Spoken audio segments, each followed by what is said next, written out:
बिहार में चुनाव हो और कोई खेल ना हो, ऐसा भला हो सकता है या? देखिए, नीतीश कुमार जबरदस्त नाराज हो चुके हैं। जिस तरीके से उनके हिस्से की सीटें या उनकी सीटें चिराग पासवान को दी गई हैं, उसके बाद एकदम तमतमा गए हैं नीतीश कुमार। कुछ भी कर सकते हैं, पलट भी सकते हैं। दूसरी तरफ अगर महागठबंधन की बात करें तो कांग्रेस ने राजद वालों का हाल बेहाल कर रखा है। लालू यादव, तेजस्वी यादव दिल्ली से लौट आए, पर राहुल गांधी ने उनसे मुलाकात तक नहीं की। सीट बंटवारा ठीक से हुआ ही नहीं। अब इस हालात में आप समझिए कि बिहार के दोनों महागठबंधन यानी एनडीए और महागठबंधन, बहुत जबरदस्त लड़ाई छिड़ चुकी है इनके आपस में। और इस वजह से आप देखिए कि पटना का माहौल बहुत गरमाया हुआ है। पीओ भारत पर ठीक तस्वीरें, सीधी तस्वीरें हम जो आपको अभी दिखा रहे हैं वो राजभवन के सामने की है। जमावड़ा आप देखिए पीछे कितना लगा हुआ है, तमाम कार्यकर्ता हैं, मीडिया के लोग हैं।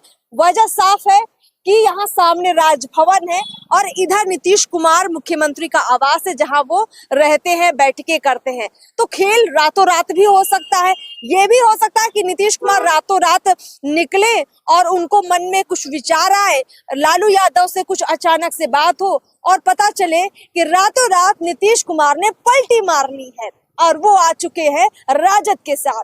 रातों रात खबर ये भी आ सकती है कि कांग्रेस बिहार की सभी 243 सीटों पर अकेले चुनाव लड़ेगी। हालांकि सूत्रों का यहाँ तक कहना है कि कांग्रेस अकेले चुनाव लड़ने की तैयारी लंबे वक्त से कर रही थी।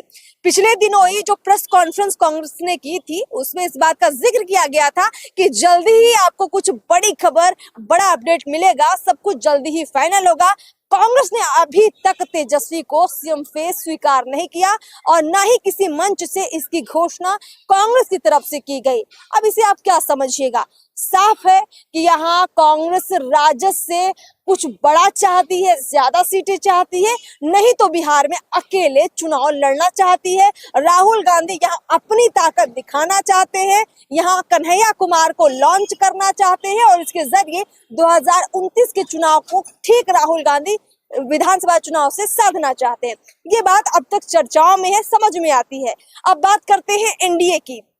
देखिए, अगर नीतीश कुमार पाला बदलते हैं तो निश्चित रूप से यहाँ सारा समीकरण एनडीए का धरा रह जाएगा। हालांकि चिराग पासवान प्लस पॉइंट में आ जाएंगे, क्योंकि अगर पाला बदलते हैं नीतीश कुमार तो चिराग पासवान की जो सीटें हैं वो बढ़ सकती है।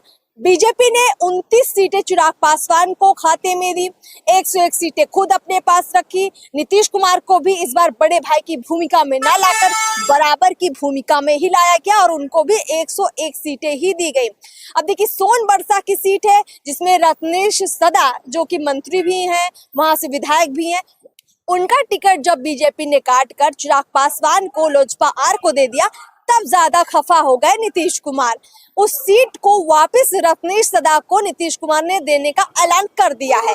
यानी वहां लोजपा का भी टिकट है और वहां राजद का भी टिकट है। सारा पेच यही फंसा हुआ है। इसके अलावा अगर बात करें तो राजगीर एक ऐसी सीट है नालंदा जिले की, जहां नीतीश कुमार किसी के एंट्री नहीं चाहते हैं और नीतीश कुमार की आंखों की सबसे बड़ी किरकिरी है चिराग पासवान, और बीजेपी ने राजगीर सीट ही चिराग पासवान को दे दी है। अब भला ऐसा कैसे चल पाएगा?